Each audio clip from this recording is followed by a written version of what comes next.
The economic data says no recession is coming. Here's what you need to know before the bell.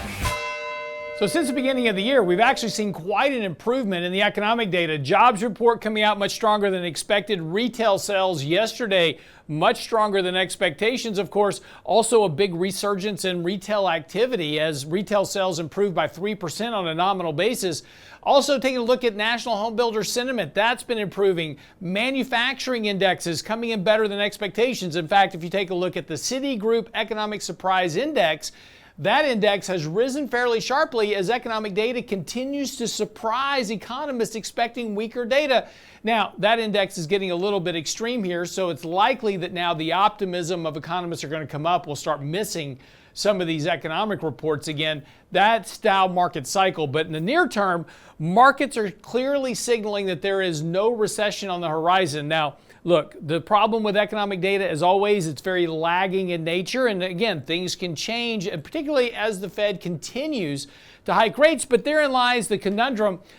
Markets are rallying here on this idea that, well, soft landing scenario, the economy is doing fine. Earnings are doing a little bit better than expectations, and the Fed's going to pivot. But the question you have to ask yourself is, if the economy is fine and the markets are doing fine and employment's doing well, why would the Fed pivot? Well, they're not, because all that feeds back into the inflation pressures. And the one thing the Fed doesn't want to have happen is a resurgence in inflation.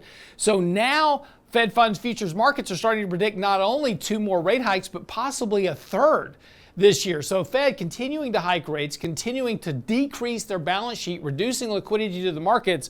Markets continue to ignore that for now. And again, that's completely okay. Markets are doing fine here. The one thing we've talked about over the last couple of days is this triggering of our sell signal. It's still very early, as we noted yesterday, going back in history when we've had these sell signals before. The markets can chop around a bit near their peaks as this signal becomes more entrenched before you actually get the decline.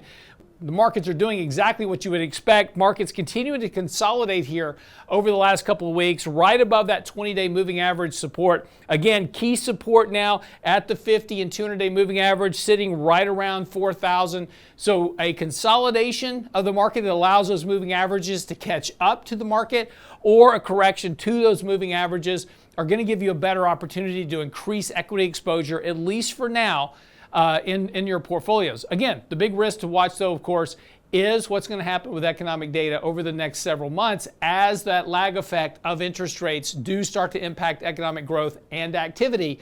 We're not there yet, but it's coming. And one of the big things that we may be dealing with this year is no recession this year.